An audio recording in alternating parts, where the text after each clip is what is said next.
Thank you. Thank you. Ladies and gentlemen, I have a straitjacket, exactly the type of thing that would have been found in the early 1900s. I also have Nelson here who is going to place me in the straitjacket. So, Nelson, if you will.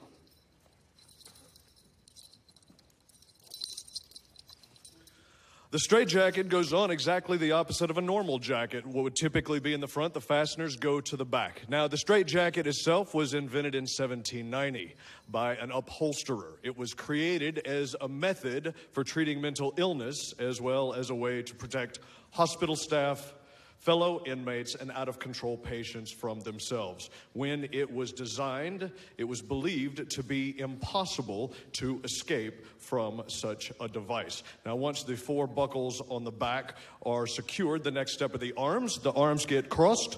There you go. Work your way around the back and get that nice and secure as well. All right. And you get, enthusiasm. That's very good. All right, the last step is the slightly uncomfortable part. I will kick that back to you, and if you will, get that nice and secure. Just secure is fine. All right, thank you very much. Oh, all right. Now, ladies and gentlemen, I would like to ask you to imagine for the next few moments that you are a young child who feels trapped inside your own body. The 7-year-old was sitting on the passenger side next to his dad as they traveled across town. As they went to school, he was constantly rubbing his chin against his collarbone, and he couldn't stop doing it. His neck was starting to get red and irritated.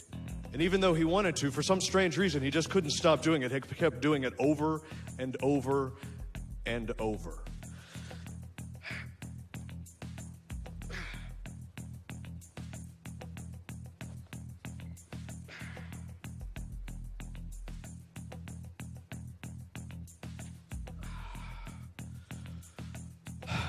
We're going to fast forward 6 years, and the 13-year-old was sitting in a doctor's office. He had seen numerous doctors before, but none of them really knew what the problem was. There were talks of ADD and OCD, but this doctor was different. This pediatric neurologist knew exactly what the problem was. It was an uncontrollable movement disorder called Tourette's syndrome. And she started the young man on medication that did little to stop the annoying tics, twitches, and vocalizations.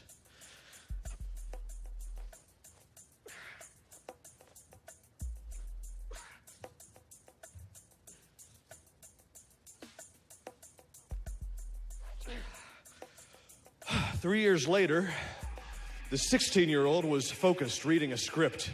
He'd never seen a script before, much less auditioned for a play. In fact, to some of his friends, it was ridiculous and mind-boggling that a teenage guy would want to step in front of an entire group of people, his peers. Because what if the tics started up again? What if he started twitching?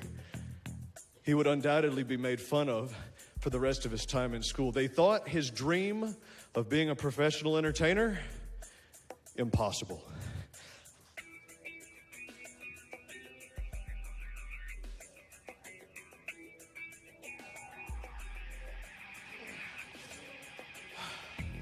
Present day, the 43-year-old man who had performed literally around the world for military bases and in performing arts centers and for private events stood on the side of the stage, and he thought it was strange. He thought it was odd that he had both a genuine talent and a genuine passion for performing for live audiences, and he also had this uncontrollable movement disorder. He thought it was odd that the moment he took the stage at that play in high school, his tics and twitches vanished.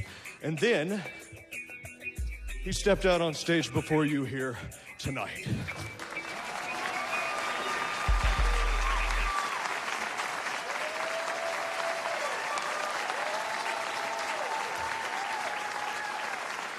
Jason Michaels, that's your story. That's my story. You grew up with Tourette's. Yes. So you had this vocal tic and physical things that were happening to you. I'm sure You were probably made fun of by other kids at school? Yeah, a little bit, absolutely. I mean, that type of thing happens to lots of different kids. I was very fortunate that I grew up in a fantastic family, always was supported. But yes, I mean, and it's still, strangely enough, even as a 43-year-old guy, people still sometimes say things to me because they don't know what it is. It's a very odd thing when it happens, and they just are taken aback, and so they say things. And the last thing that I ever wanted was to be embarrassed or alienated, but you know, it did happen. Now you go all over the world. You do magic and sleight of hand. Could you do some sleight of hand with me, for example? Oh, right now? I like it. You know what? I absolutely can. Maybe a trick of some kind. All right. So I just happen to have a deck of cards here. So what we'll do, Governor, is we'll do something that's actually pretty quick and it's pretty straightforward. This is how I got started. Something as simple as selecting a card and then trying to find the card. So you get the choice of any one that you would like. Any card. Pick a card. Any card. Absolutely. Once you take it. That little card right there. Okay, so what I will do is I will shield my eyes, but if you will just take a peek and share it with anybody who wants to see it. I'm going to hold it up there for the audience to see, but he can't see. I'm looking straight down. I can't see a thing. Tell me when I'm good. Okay, so, and do remember it or else this thing's going downhill pretty fast. So, yes. If you will place the card back for me, what I'm going to attempt to do here is I am going to attempt to find your card using a little bit of touch. Sleight of hand is about technique and dexterity. And if I have been able to use the technique and dexterity to find your card where you placed it near the center and get it out of the top, you probably wouldn't want to play cards with somebody who could do this. Probably not.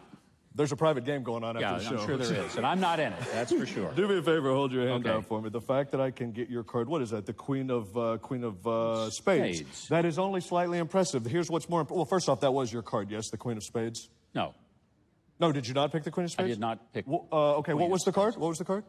Yours? Mine was the Queen of Clubs. Oh, interestingly enough, if I snap my fingers and we turn this over, it changes No, to he did not. Queen of Clubs. Whoa! That's right. You see, I want to know how you did that, because I'm holding this card, and it was the Queen of Spades, pal. That's why magic is so much fun. It is so much fun. And that audience, you saw it, right? Yes. And I never did this before with him, so that's pretty impressive. Thank you so much. I'm glad you liked it. I'm going to give your card back. Oh, okay. Thank you very much. But I'm going to tell our audience they need to drop by Jason's website, jasonmichaelsmagic.com. That's jasonmichaelsmagic.com. You can see a lot more of this great illusionist and his sleight of hand work, as well as discover where to see him live as he's traveling. You can also get a copy of his inspiring book, You Can Do the Impossible Too. Now, you can't do the card tricks, but you can do the impossible. There's a big difference. And it's all at jasonmichaelsmagic.com.